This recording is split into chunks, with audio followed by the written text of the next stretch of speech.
हम तो बड़े चमत्कारी महिमा है इसी को।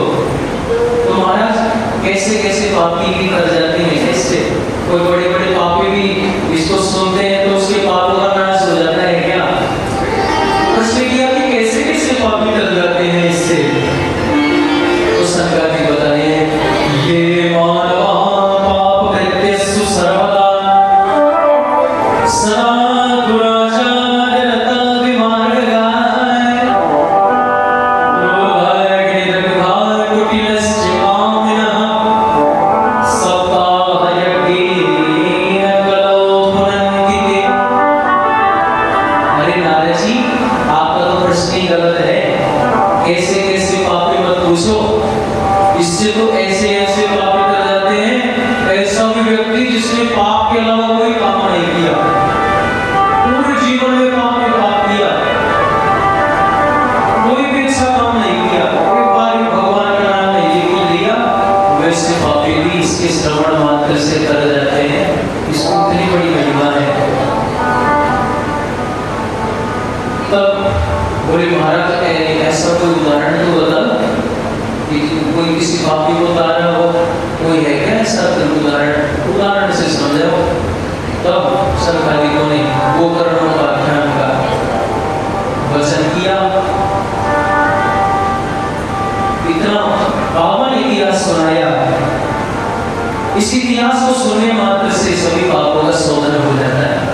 भागवत की इस इतिहास को सुनने से अत्र ते कीर्तिश्याम इतिहासं पुरातनम् यस्य श्रवणमात्रेण पापहानिं प्रयच्छति। ये जो कहानी सुनाने जा रहे हैं ना आपको, इस कहानी के सुनने मात्र से पापों का शमन हो जाता है। गोकर्ण का आख्यान।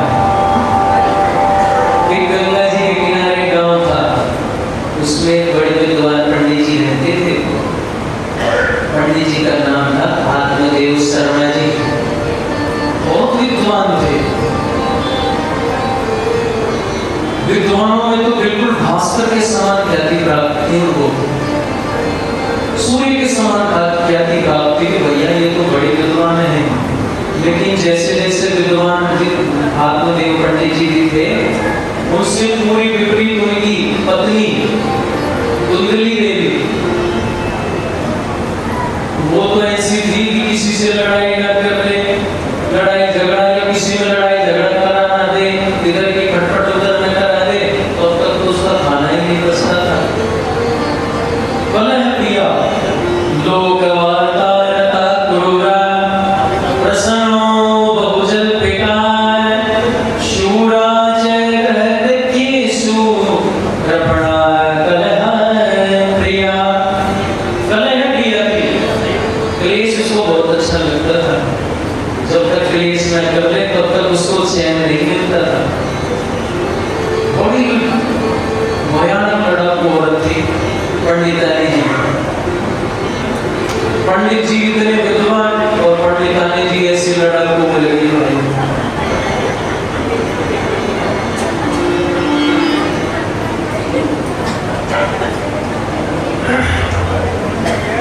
अब एक और बड़ी समस्या थी। पंडित जी तो बड़े सीधे थे, चलो जैसे जैसे चल रहा था काम, और एक सब प्रकार से संपन्न थे, धन था, वैभव था, सब चीज थी, गाय थी, भैंस जितने भी वैभव थे सब थी, सारे सुख थे। लेकिन सुख नहीं था तो केवल संतान का सुख नहीं था। एक दिन आत्मदेव जी बैठे बैठे विचार कर रहे थे, पता नहीं मैंने कितने पाप किए हैं जीवन में जो मेरे संतान नहीं बताया। मैंने संत तो बड़े नवनीत होते हैं। सोचा कि ये देखो कोई भगवान के वियोग में रो रहा होगा बेचारा बालक। पंडित जी दिख रहा है, कंधे पे तो जनेऊ है, तो कोई पंडित जी ब्राह्मण है, हो सकता है भगवान के विरह में रो रहा होगा। पास में चल के इसका थोड़ा सा मार्गदर्शन कर दो। पास में गए, ये कहा कथम ब्रह्मणे कथम रोदिशं विप्रत्वं आते चिंतावली यसी पदं तव स्मृत्वरं मय्यं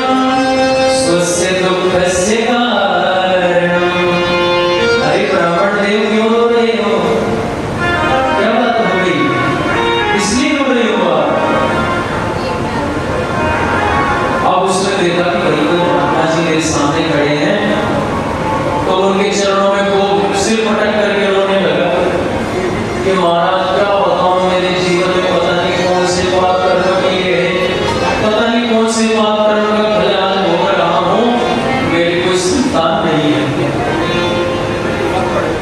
अब महात्मा जी ने सोचा, अरे राम राम, मैं तो सोच रहा था कोई भगवान से मिलने के लिए रो रही होगी, भगवान के विरह में रो रहा होगा। अरे इसको देख के पता चला कि तो पुत्र के लिए रो रहा है। ब्राह्मण को समझाया कि भाई ब्राह्मण देव, इस संसार से अपने चित्त को हटाओ, पुत्र होने से कोई सुखी नहीं हो जाओगे।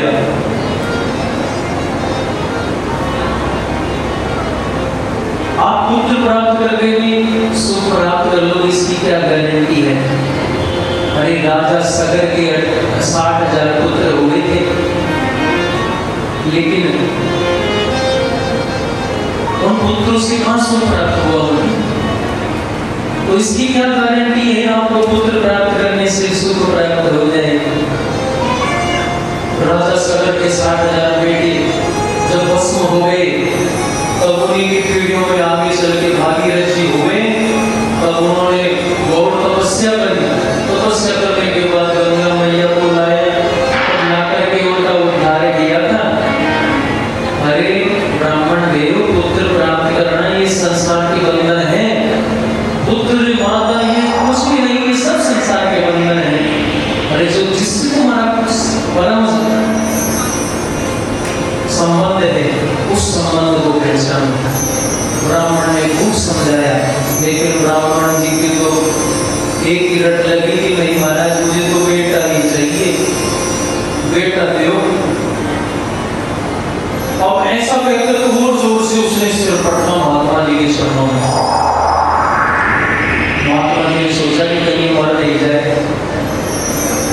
महात्मा जी ने कहा कि भाई ऐसे क्यों करते हो, तो मैं तो ज्योतिष का भी बड़ा कलाकार हूँ। अच्छा, मैंने तुम्हारी ज्योतिष विद्या से तुम्हारी मस्तक रेखा पढ़ी है अभी। अरे ब्राह्मण तो ये जन्म की कह रहा है, तेरे तो 7 जन्म तक कोई संतान नहीं। और जो इसने सुना कि 7 जन्म तक संतान नहीं है, और जोर जोर से इसने जोरदार से पढ़ा, अरे महाराज मैं तो अभी 1 जन्म के लिए रो रहा था, तो थोड़ी कम दुख था मेरे को, पर आपने ऐसा कहा कि मेरे 7 जन्म तक नहीं है, अब तो मैं और भी ज्यादा दुखी हूँ, अब तो मैं प्राण त्याग दूंगा एक, और आपको ब्रह्म हत्या लग जाए, ध्यान रखना। और महात्मा जी ने सोचा, अरे भाई मैंने ये क्या बता दिया इसको, इसके तो भाई बेटे का बहुत सवाल बैठा है, ये कोई बात समझने वाला नहीं है। तब महात्मा जी ने बड़ा सोच विचार किया, भगवान का ध्यान किया, और एक फल अभिमंत्रित करके ब्राह्मण को दिया कि भैया ये फल ले जाओ, फल भक्षेण गर्भस्यात्, निश्चित इस फल को खाने से तुम्हारी संतान हो जाएगी, प्रभु कृपा करेंगे। इस फल को ले जाकर अपनी पत्नी को खिला दो। अब वो चला गया, बड़ा प्रसन्न हुआ कि महाराज आपकी बड़ी कृपा हुई, सिखों के तो यही आशीर्वाद प्राप्त हो गया, बड़े नबी को बहुत भाग्यों के जन्मोदय हो गई, भाग्योदय हो गई कि आपका ये आशीर्वाद प्राप्त हो गया। महाराज एक बात बताओ, आपने फल तो दे दिया, लेकिन कुछ इसके परहेज भी है क्या? तो 2-4 परहेज बता दिए, भैया किसी से लड़ाई झगड़ा मत करना, और धुंधली तो लड़ाई झगड़े में रह नहीं सकती। महात्मा जी ने कहा लड़ाई झगड़ा मत करना, सात्विकता से रहना, और एक समय भोजन करना, भगवान के नाम संकीर्तन करना, शुद्धता से रहना, सात्विकता से रहना, तमाम प्रकार के नियम बताए। पंडित जी तो बड़े खुश हो गए, महाराज सारे नियम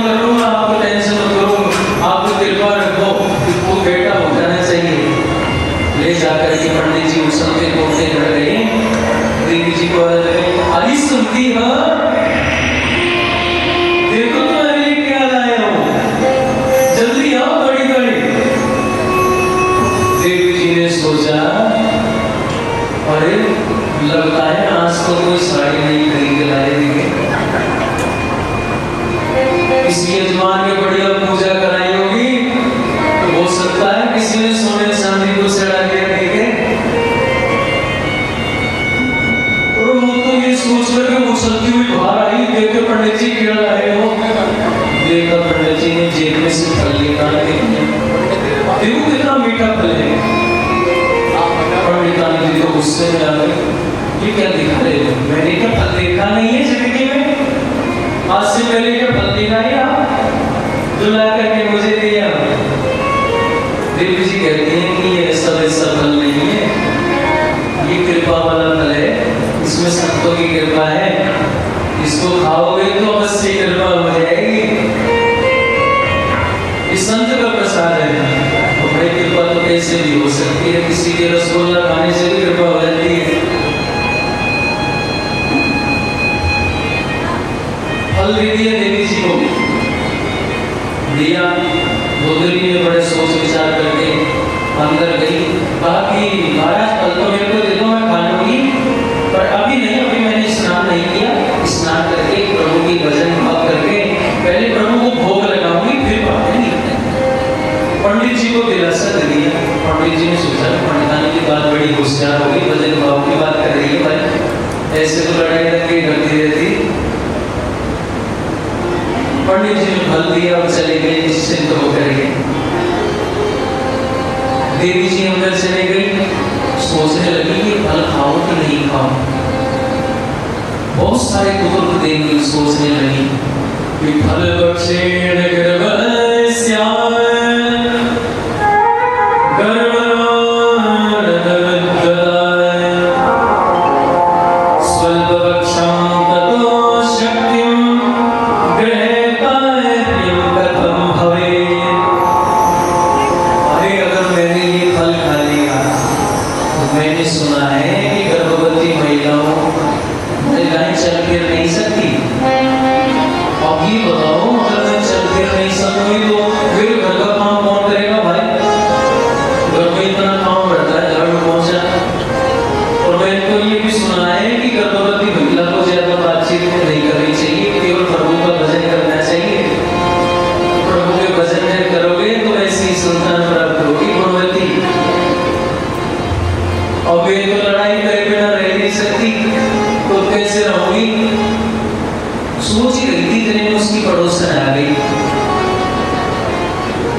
देखा पड़ोसन आ रही, अरे बहन तू खूब आ गई। पड़ोसन बोली अरे तू ऐसे क्यों सोचती है, किसी संत ने प्रसाद दिया है तो खा ले भाई, इसमें क्या दिक्कत है। पड़ोसन बोली कि मैंने सुना है बहन जो गर्भवती महिला होती है वो तो भाग नहीं सकती। पड़ोसन बोली अरे तुझे कौन सी मेहनत हमें दौड़ लगानी है, कहाँ जाएगी भाग के। अरे तुझे पता नहीं है घर में मान ले कभी आग लग जाए, आग लगे तो सब तो भाग जाएंगे, मैं गर्भवती बेचारी भाग नहीं पाऊंगी, मैं तो चल कर ऐसे मर जाऊंगी। पड़ोसन बोली अरे कैसे तू तर्क कर रही है, संत की प्रसादी है, खाने में क्या दिक्कत है, खाली ही तो है, प्रेम से मांगा। फिर कहती है भाई फल को मैं खा लूंगी, पर मैंने सोचा है कि मैंने सुना है कि जो गर्भवती होते हैं तो ज्यादा डोल कर नहीं पाऊंगी, काम नहीं कर पाऊंगी, तो कैसे चलेगा, घर का काम कौन करेगा।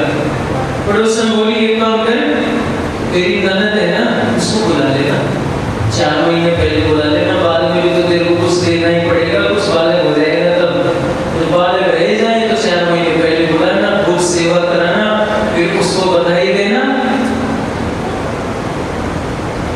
पड़ोसन बोली वो गुदरी बोली बात मत कर मेरी ननद की, तू जानती नहीं कितनी छोटी है वो, एक बार आ गई ना तो 4 महीने की कहती है वो 4 दिन में पूरा घर साफ कर जाएगी, ऐसी है वो। उससे अच्छा है मैं कोई नौकर चाकर रख लूंगी जो काम तो करेगा। फिर सोचने लगी कि अभी फल तो मैं खा लूंगी, और मैंने सुना है कि जब सुखदेव जी महाराज गर्भ में थे, तो वो तो 12 वर्ष तक अपनी माँ के गर्भ में रहे। ये बात बता बहन, मेरा बालक 2-4 साल में मेरे गर्भ में रह गया तो भाई मैं तो जीते जी मर जाऊंगी। पड़ोसन बोली पता नहीं क्या फालतू की बात कर रही है, तुझे फल खाने में पता नहीं क्या डर लग रहा है।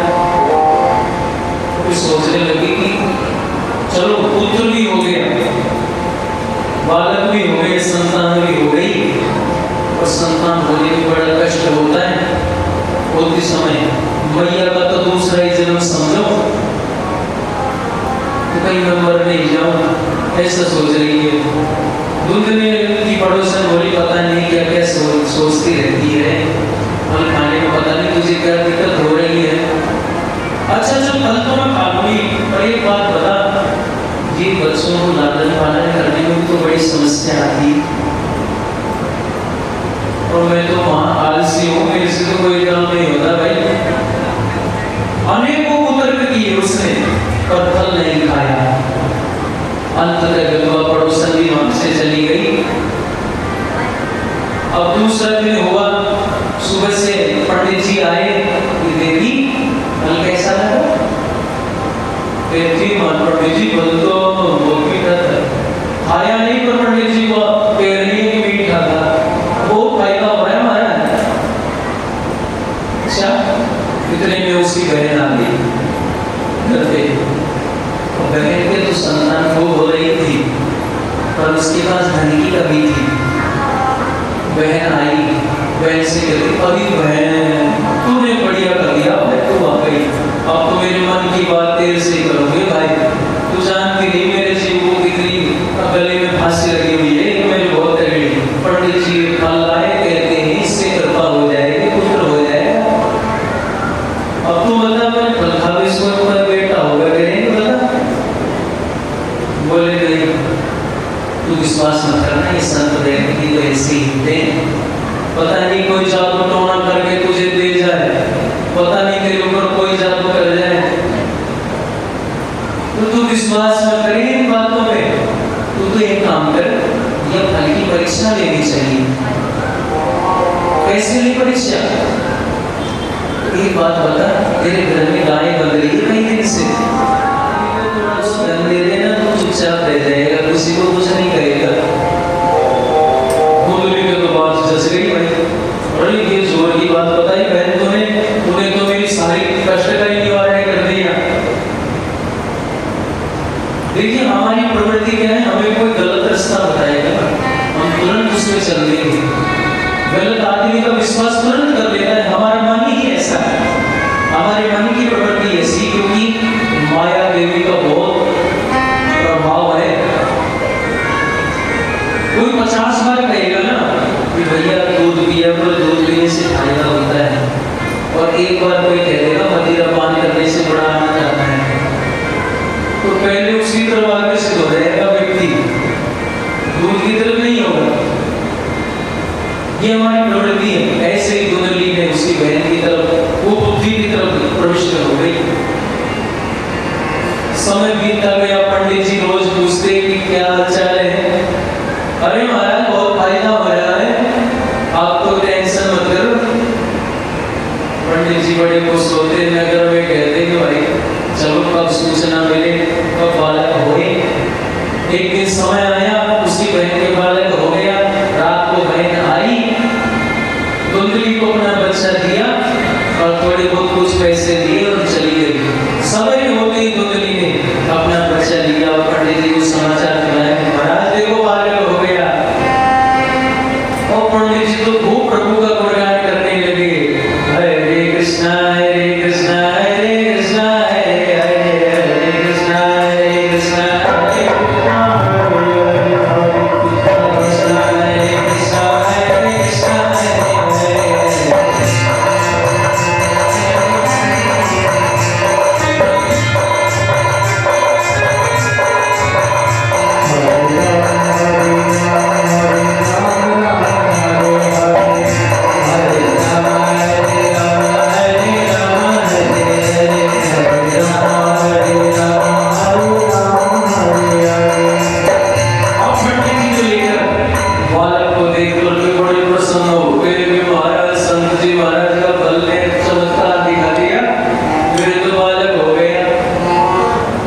इतनी सुंदर बालक हुआ है। और उसी के 3 महीने बाद उसके 3 महीने बाद में उसकी गाय को जो फल खिलाया था ना, गाय मैया के लिए एक बालक का जन्म हुआ। उस बच्चे की विशेषता क्या? पूरा शरीर तो मानव जैसा, केवल कान, उसके कान बिल्कुल गाय जैसे थे। पंडित जी ने नामकरण संस्कार का आयोजन रखा। पूरे गांव वालों को बुलाया कि भाई सबको मिठाई खिलाएंगे आज। सब आए। पंडित जी नाम सोच रहे थे, इतने में ध्यान आया कि वो पहले गोकर नाम रखा, भाई इसके तो कान गाय जैसे हैं, तो गाय जैसे कान का है, जिसका नाम रखो गोकर्ण है। अब इतने में अपने बेटे का नाम रखने की सोच रहे हैं। तुल्यकारी तो ख्यात हुआ और गोकर्ण जी भी ख्यात हो गए। जो बालक बड़े हुए, गोकर्ण जी बड़े विद्वान पंडित बने, भगवान की खूब भक्ति भाव करते, आत्मदेव जी से बहुत ज्ञान प्राप्त करते, गीता जी का सभी शास्त्रों का ज्ञान प्राप्त करते, पूजा पाठ करना सीखते। लेकिन दूधगाय की कार्यों में लगन नहीं थी। वो तो लड़ाई दंगा करना, वही माता जी में गया पूरा, उसके भी चैन नहीं पड़ता था। तो गोकर्ण जी गोकर्ण हो पंडित का ज्ञानी, बहुत ज्ञानी पंडित वही गोकर्ण है। पंडित कौन? सत असत विवेचनी बुद्धि पंडा सा अस्य संतान च पंडा। जो सत असत्य का विवेचन कर सके उसी को पंडित कहते हैं। पूजा पाठ कराने वाले कोई नहीं कहते पंडित। अपने क्षेत्र में जो अच्छा ज्ञान रखता हो वो उस क्षेत्र का पंडित है। तो गोकर्ण जी बड़े पंडित विद्वान हुए।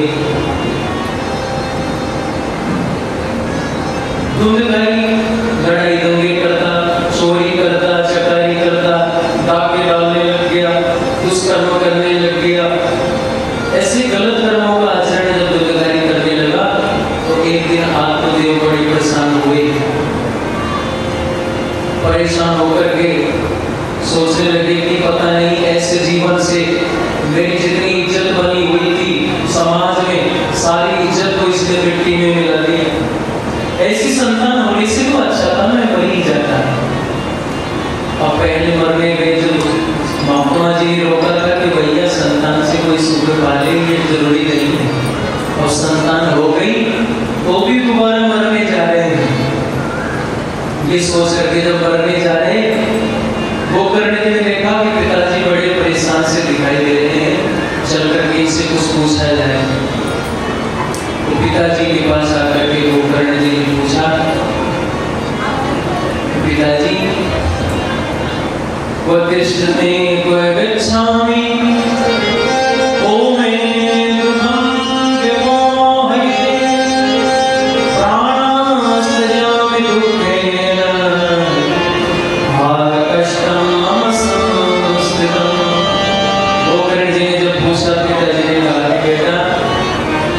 इसके सारे कर्मों से मैं इतना परेशान हो गया कि अब मैं तो मरूंगा भाई, अब मैं नहीं रुक सकता। गोकर्ण जी ने कहा कि पिताजी आप संतान में सुख को देख रही हैं, ऐसे जीवन से तो अच्छा है मैं मर ही जाता, ऐसा कहा। गोकर्ण जी ने कहा कि पिताजी आप दुखी मत होइए, आप तो आपका संबंध जिससे, सात्विक संबंध जिससे है आपका, उस संबंध की पहचान कीजिए। और पिताजी इन संसारिक माया में कुछ नहीं रखा, जिसको आप संतान में ढूंढ रहे हो इस पूरे संसार में कोई सुखी नहीं है पिताजी। आप सोच रहे हो कि राजा सुखी होगा, अरे राजा भी सुखी नहीं है। बहुत बड़े कोई व्यापारी हो, अरे कोई भी सुखी नहीं है पिताजी। गोकर्ण जी कहते हैं न चंद्रस्य सुखम किंचित न सुखम चक्रवर्तिनः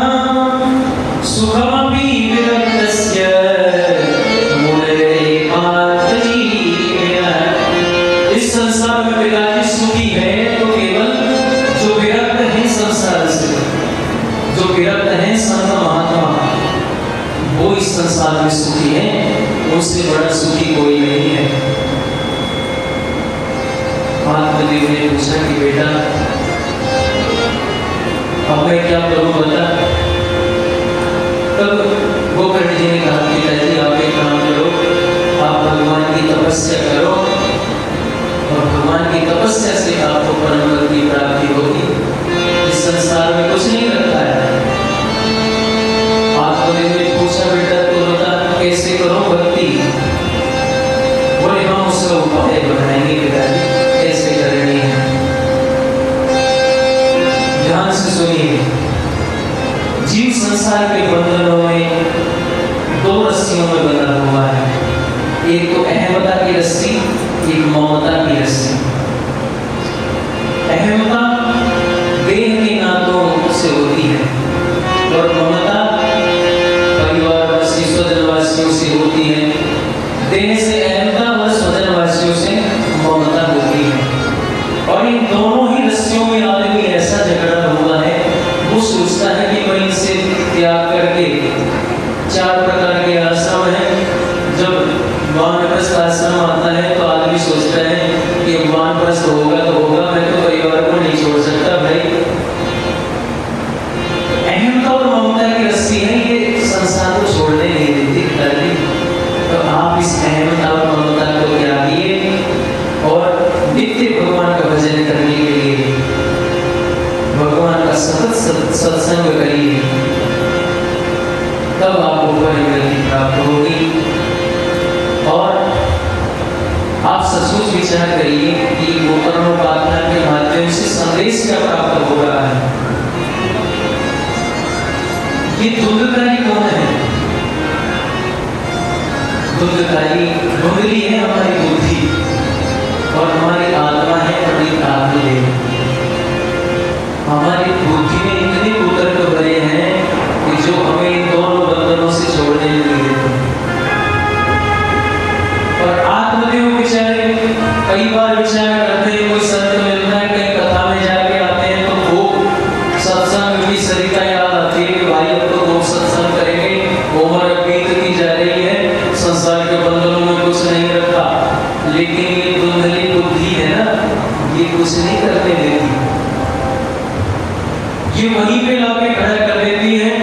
कल किसी को आरती जाते हुए देखी तो वो भूत सवार हो गया, अरे भाई क्या गलती हो गई, कल तक बिल्कुल स्वस्थ थे और आज देखो कैसे जा रहे हैं। कभी सत्संग नहीं किया भाई, अपने भी सत्संग करो, पता नहीं कब समय आए कब जाना पड़ जाए। सत्संग का वो भूत सवार हुआ, रात को सो गए, सुबह कल क्या सोचा था भूल गए, कल सोचा क्या था सब भूल गए, सब विस्मृत हो गया। ये धुंधली बुद्धि हमारी कुछ समझ में आने नहीं देती। ये दो रस्सियां जो जकड़ रखी है हमें, ममता और अहमता, इनसे जब जीव बाहर निकलेगा पिताजी, सत्संग जब करेगा, तब प्रभु की शाश्वत प्रेम को जब समझेगा, प्रभु से जब उसके तार जुड़ जाएंगे, संतों के पास जाएगा, संतों की महिमा गाएगा, तो संत उसको पकड़ करके प्रभु के द्वारे में डाल देंगे कि भाई इनसे जुड़। तो संतन के संग लाग रे तेरी अच्छी बनेगी, संतन के संग लाग रे तेरी अच्छी बनेगी, संतन के संग लाग रे तेरी अच्छी बनेगी, संतन के संग लाग रे तेरी अच्छी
और हमारी शादी की वर्षगांठ कब है वो पता है, लेकिन वृद्धावस्था किसी से पूछे कोई वृद्धावस्था कब आई तुम्हें, किसी को पता नहीं। ऐसे ही निद्रा का भी पता नहीं चलता। इस कथा के अंदर बीच बीच में भजन गाने का तात्पर्य है कि आप प्रेम से ताली बजाओ, ताली बजाओगे उसकी आवाज से निद्रा नहीं भाग जाएगी। ताली नहीं बजाओगे तो वो बेहोश होए पड़े रहो, खूब सत्संग करते रहो, आपको खूब आनंद आएगा सोते सोते। अरे संतन के संग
अरे घर में धनी क्या बर्तन तक इसने नहीं छोड़े, सारे बर्तनों को बेच दिए, खाने को एक दाना नहीं छोड़ा पीछे। अभी आएगा मुझे मारेगा, मन ही मन में डर रही बेचारी रात को। अंधेरे में सोचती सोचती ये विचार करती हुई भागने लगी घर छोड़ करके। भागती भागती अंदर कुआं में जाके गिर गई और गिर करके मर गई। बोलो ना भैया से आशीर्वाद लिया, भैया मुझे तीर्थ यात्रा पे जाना है। तीर्थ यात्रा के कहते गोकर्ण जी तीर्थ यात्रा में निकले। इधर गोकर्ण जी चले गए।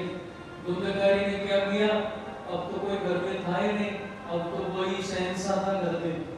उसने 4-5 वेश्याओं को पकड़ा, घर में ही रखने लग गया साथ में। 4-5 गणिकाओं को साथ में रखता, जितनी चोरी चकारी करता सब ला करके उन गणिकाओं को बांट देता, उन्हीं को अपने साथ में रखता। एक दिन कोई बड़ी चोरी करके आया किसी महाराजा के घर में। चोरी करके आया, इतना धन लेके आया कि खत्म ही नहीं हो। उन गणिकाओं ने सोचा कि भाई ये जहां से धन चुरा के लाया वो निश्चित खोज कर रहा होगा, और जिस दिन ये पकड़ में आएगा उस दिन ये जरूर कहेगा कि मैंने ये धन गणिकाओं को बांट दिया। तो ये खुद तो पीटेगा और जेल में जाएगा, हमको और जेल में चक्की पीसनी पड़ेगी इसके चक्कर में। तो भाई अब क्या करें, ऐसे करो, कुछ तो उपाय करो।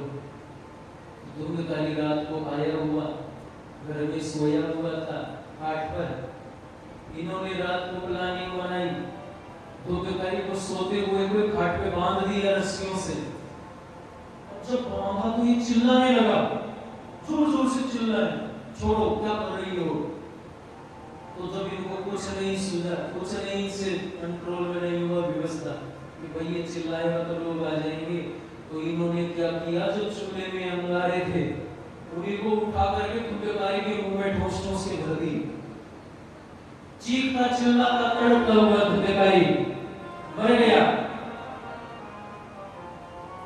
ऐसी गति उसको प्राप्त हुई और वो गणिकाएं सारे धन को लेकर के वहां से भाग गई। गोकर्ण जी तीर्थ में गए हुए थे, उनको खबर चली कि भैया जी भी नहीं गए, तो उन्होंने गया जी में जाकर के साध तर्पण आदि कर्म किया, पितृ तर्पण आदि किया।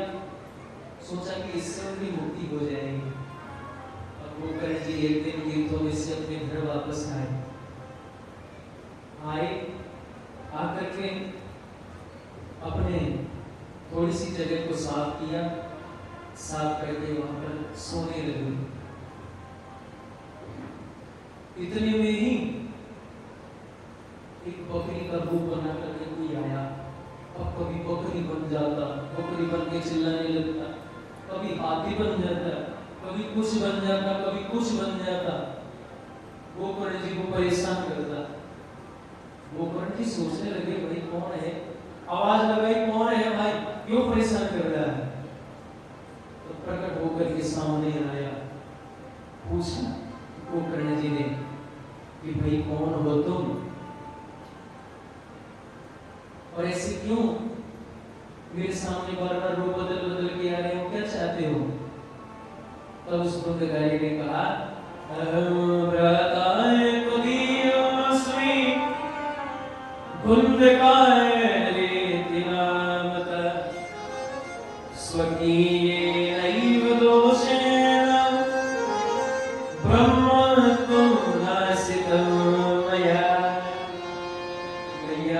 मुझे नहीं पहचान। वो बोल नहीं पा रहा था, बोल नहीं पाया। जब बोल नहीं पा रहा था तो गोकर्ण जी ने कमंडल में से थोड़ा सा चल लिया, गायत्री मंत्र से अभिमंत्रित किया, उसके ऊपर छिड़का तो उसकी वाणी निकली। उसने कहा भैया मुझे नहीं पहचाना, मैं तेरा भाई हूँ। अरे मैंने इतने पूरे कर्म किए मेरी जिंदगी में, मुझे पिताजी समझाते हैं, माता जी खूब समझाती रही। अरे और तो और तू मेरे से छोटा था, तू भी मेरे को खूब समझाता था, के अलावा कुछ नहीं किया।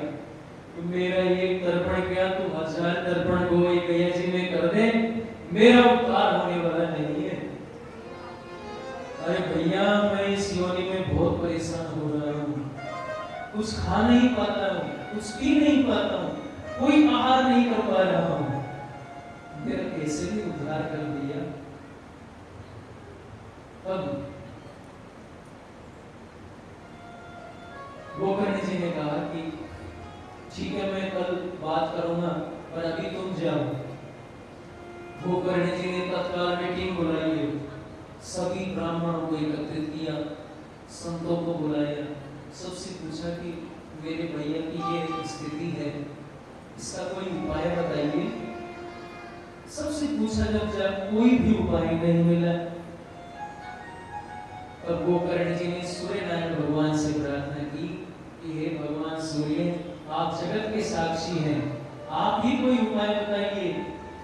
तब भगवान सूर्य नारायण ने कहा कि श्रीमद् भगवत मुक्ति सप्ताह वचनम गुरु।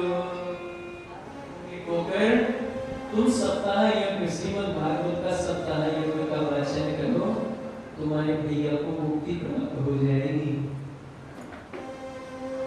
इतना सुनकर के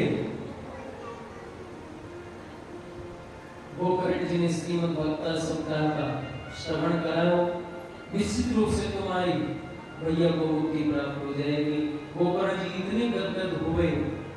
अब आषाढ़ मास में श्रीमद् भागवत महापुराण का आयोजन गोकर्ण जी ने किया, सभी को न्योता दिया, सभी गोकर्ण जी की कथा में पधारे और एक 7 बांस का हरा बांस, 7 गांठ का बांस था हरा, उसमें आकर के गोकर्ण भी विराजमान हो, धुंधकारी विराजमान हो गया और वहां बैठ कर भी कथा सुनने लगा।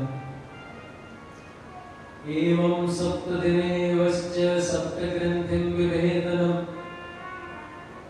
एक दिन जब पूरा होता कथा का, तो उस 7 बांस के उसमें से एक गांठ कटती रह जाती, क्योंकि वो धुंधकारी वायु रूप में था, प्रेत वायु रूप में होते हैं, तो प्रेत वायु कहीं रुक नहीं सकती, चलती रहती है। तो बांस में आकर के प्रविष्ट हो गया था। अब धीरे धीरे एक बांस उसकी फटती गई। तो 7वें दिन, 7 दिन की जब कथा सप्ताह समाप्त हुई, तो 7वां बांस फूटते ही दिव्य रूप में दिव्य पुरुष प्रकट हुआ। दिव्य रूप तुलसीदास पीतवासा घनश्यामो मृगुटी कुंडलान्विता। दिव्य पुरुष प्रकट हुआ बांस में से। गोकर्ण जी ने प्रणाम किया कि भैया आप कौन? तो कहा कि गोकर्ण, मैं तेरा ही भाई हूँ, धुंधकारी। अरे वो तो मैं चोरी चकारी करता था, इसलिए मेरा भेष अलग था, पर मेरा जो सच्चा भेष है वो ये है धुंधकारी। तेरी ये सप्ताह यज्ञ से मैं इस योनि से छूट गया। इतने में ही पीछे से एक विमान आया। विमान में से भगवान के पार्षद उतरे, उतर करके धुंधकारी का हाथ पकड़ा, विमान में बिठाया और भगवान के परम धाम को ले गए। बोले राधा गोविंद भगवान की जय हो, श्री भागवत महापुराण की जय हो। अब जब पार्षद जाने लगे, गोकर्ण जी ने उनको रोका, प्रश्न किया कि भैया ये कथा तो इतने लोगों ने श्रवण करी है और केवल धुंधकारी का उद्धार हुआ, ऐसा कैसे भाई? तब उन्होंने कहा कि धन्य भगवती वार्ता प्रेत पीड़ा विनाशिनी सप्ताहयों की कथा धन्य कृष्ण लोक फल प्रद। कि भैया यहाँ पर जितने वैष्णव विराजमान है ना, इन्होंने केवल कथा सुनी और धुंधकारी ने भी कथा सुनी, पर जो काम धुंधकारी ने किया वो काम इन सबने नहीं किया। बोले क्या? बोले जितने भी कथा इन वैष्णवों ने सुनी है, इन्होंने केवल कथा को सुना है, अपने जीवन में ग्रहण नहीं किया। धुंधकारी ने भी कथा को सुना और उससे जो सीख मिलती है उसको स्वीकार भी किया। इसलिए प्रभु का विमान आया और इसको ले गया। और गोकर्ण जी ने सोचा कि भाई ये तो बड़ी गड़बड़ हो गई। सब लोगों ने आके कहा कि महाराज अभी से तो बड़ी मन से बैठे थे कथा में, जो कथा सुन रहे थे उससे जो सीखने को मिलता जीवन में उतार रहे थे। तो फिर क्या हो गया कि अयोध्या वासिना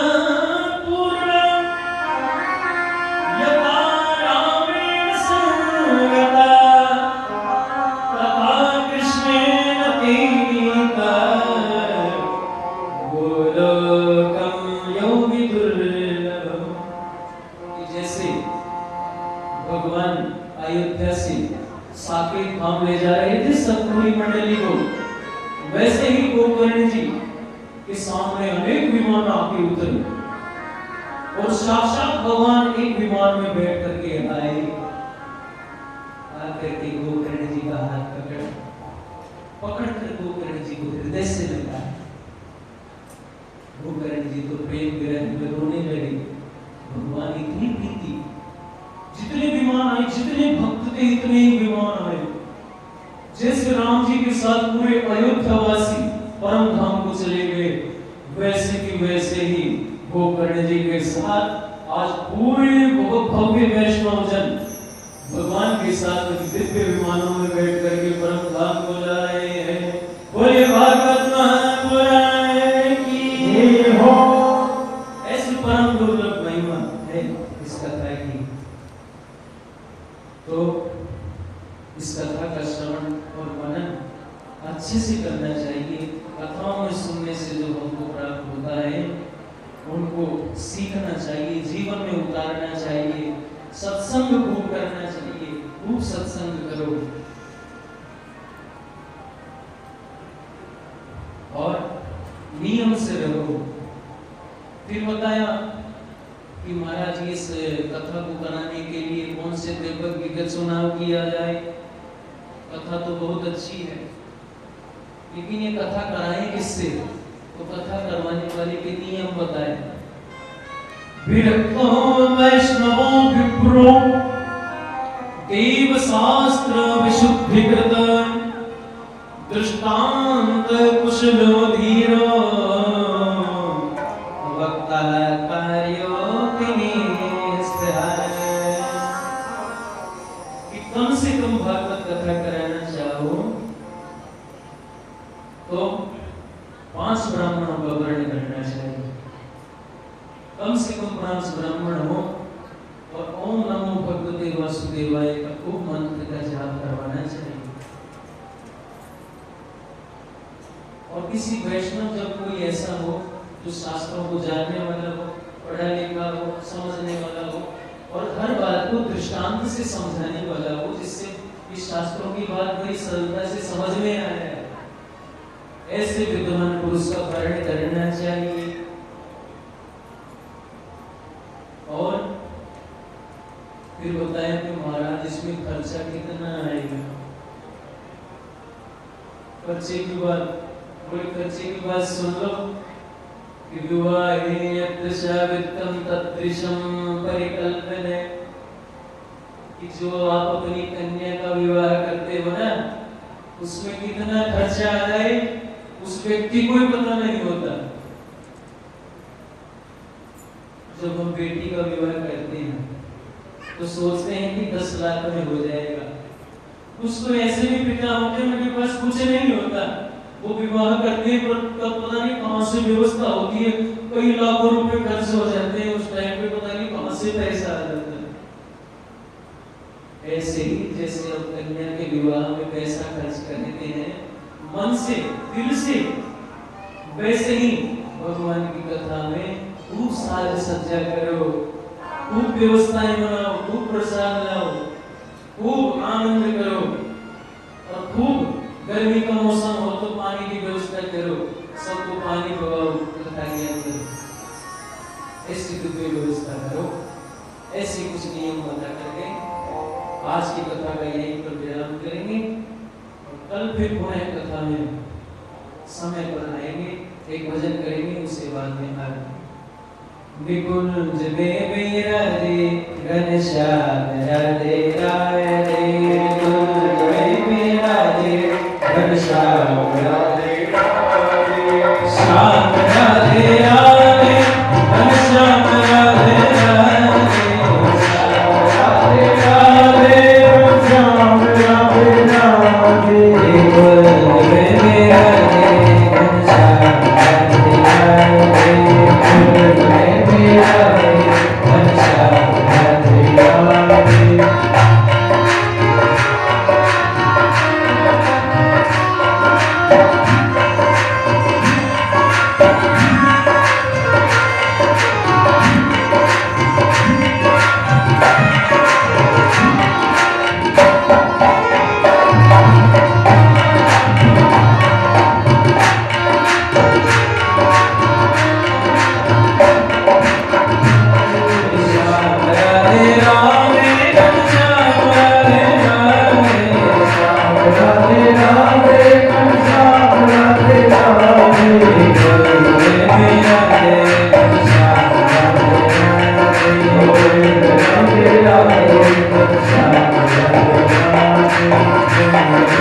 देखिए कितनी सुंदर हमारे यहाँ पर आयोजन हुआ है कथा का। अग्रवाल जी मुझे 3 वर्ष पहले से कह रही है,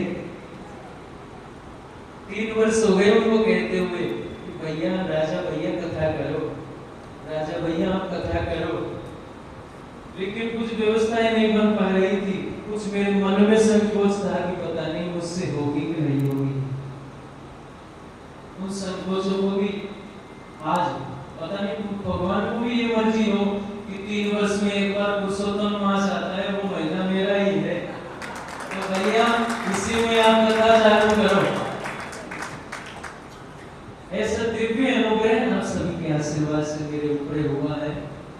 और भगवान आपके हृदय में ही इस बात का, तो कोई पत्र किसी को दिखाना होता है ना, जब कोई पथ का किसी का मार्गदर्शन नहीं, मेरी तरफ के सारे रास्ते बंद हो गए, क्या करूं, तो भगवान क्या करते हैं, खुद नहीं आते, किसी को भेजते हैं, भैया आप इस पथ पे चलना स्वीकार करो, आपका कल्याण सुकरो परम प्रबोधज्ञा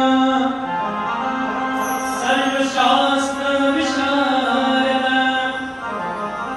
एतत् कथा प्रकाशेन मदज्ञान विनाशय। और नित्य व्यास जी का पूजन हो, आरती हो, प्रसादी हो। कथा प्रारंभ होने से पहले आना चाहिए, कथा पूर्ण हो जाए तो प्रसाद लेकर के ही जाना चाहिए। ऐसे ये कथा के नियम बनाए। और अब एक भजन करेंगे, उसके बाद में इस भजन में प्रेम से एक बार खड़े होकर अपने पैरों को सब सीधे कर लेंगे, है ना, जो सीधे पैर करना चाहे, क्योंकि अचानक से खड़े हो दम से गिर जाओ, कोई पता नहीं। भैया आप इतने लगन से कथा सुन रहे हो, भैया आप भूल गए हो कि हमारे पैर सो गए।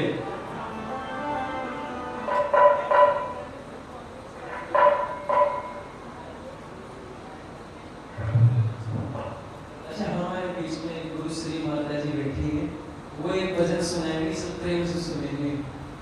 बहुत मधुर भजन गाती है वो, पहले भी बहुत कथा हुई है, मैं तो बचपन से सुनते आ रहा हूँ भजन, बहुत मधुरता से गाती है। एक बार एक भजन इनके बुखार बिंदु से श्रवण करेंगे, फिर प्रेम से आरती करेंगे मिलके, और कल फिर कथा में सही समय पे आ जाना, देखो ज्यादा लेट मत करना, समय पे सभी आ जाना। बोले राधा गोविंद भगवान की जय। और वाक्य बिहारी लाल की जय।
बोले राधा गोविंद भगवान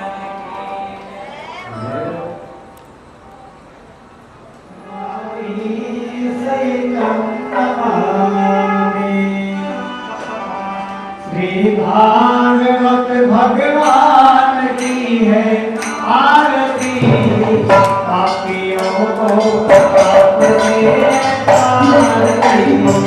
भागवत भगवान की है आरती, पापियों को पाप से तारती। अमर करती भूमि करती कंचन में धनिवाला, ज्योति जगाने वाला। अमर करती भूमि करती कंचन में धनिवाला, ज्योति जगाने वाला। हरि नाम ही हरि नाम ही हो जगत की आरती, पापियों को पाप से तारती। श्री भागवत भगवान की है आरती, पापियों को पाप से तारती। ये शांति गीत पावन गुणी पापों को मिटाने वाला, बिगड़ी को बनाने वाला, बिगड़ी को बनाने वाला, बिगड़ी को बनाने वाला। ये शांति गीत पावन गुणी पापों को मिटाने वाला, बिगड़ी को बनाने वाला, बिगड़ी को बनाने वाला, बिगड़ी को बनाने वाला। ये सुख करनी है दुल्हनी, ये सुख करनी है दुल्हनी, ये सुख करनी है दुल्हनी, ये सुख करनी है दुल्हनी। ये निर्मल की आरती, पापियों को पाप से है तारती। भागवत भगवान की है आरती, पापियों को पाप से है तारती। मधुर बोल जगवंत कौन सन्नाटे करने वाला, बिगड़ी को बनाने वाला, बिगड़ी को बनाने वाला, बिगड़ी को बनाने वाला, बिगड़ी को बनाने वाला। ये शांति गीत पावन गुणी, ये मधुर बोल जगवंत कौन सन्नाटे करने वाला, बिगड़ी को बनाने वाला, बिगड़ी को बनाने वाला, बिगड़ी को बनाने वाला, बिगड़ी को बनाने वाला। श्री राम घनश्याम, श्री राम घनश्याम, श्री राम घनश्याम, श्री राम घनश्याम। प्रभु की महिमा की आरती, पापियों को पाप से है तारती। भागवत भगवान की है आरती, पापियों को पाप से है तारती। श्री भागवत भगवान की है आरती, पापियों को पाप से है तारती। भागवत भगवान की है आरती, पापियों को पाप से है तारती। आराधनं दर्शयामि विशेषान्तरं वा। ओम शांति अंतरिक्षं शांति पृथ्वी शांतिरापा शांति हृदयः शांति वनस्पतयः शांति विश्वे देवाः शांति ब्रह्म शांति सर्वं शांति शांतिरेव शांति शांति शांति शांति शांति सर्वारिष्ट शांतिर्भवतु। सभी आराम से आरती लेके भगवान की श्रीमद् भागवत महापुराण की आरती ले दोनों हाथों से। उसके बाद में हाथों में पुष्प ले लें और पुष्पांजलि अर्पण करें।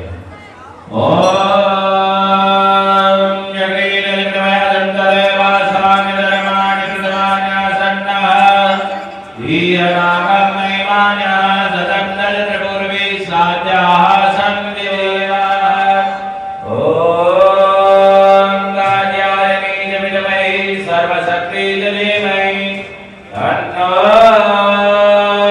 देवी प्रचोदयात्। तत्पुरुषाय विद्महे महादेवाय धीमहि दलमाञ्जनेवी वन्दूजयामि जगदे स्वरमे प्रसीद। पुराण की हो सच्चे दरबार की, हो राधा गोविंद भगवान की हो सच्चे दरबार। देखिए, पहला दिन भागवत कथा का और पूरा पंडाल पूरा मंदिर भर गया। बहुत बहुत सभी लोगों को जो बनाने में धन्यवाद। कथा का आयोजन आप सभी के सहयोग से हो रहा है। इस कथा में अधिक से अधिक लोग सम्मिलित का आयोजन, जिस प्रकार बेटी के विवाह में तैयारी करनी पड़ती है और सारी व्यवस्था संभालनी पड़ती है, उसी प्रकार से हम सभी का ध्यान रखते हैं, अधिक से अधिक व्यवस्था की कोशिश करें।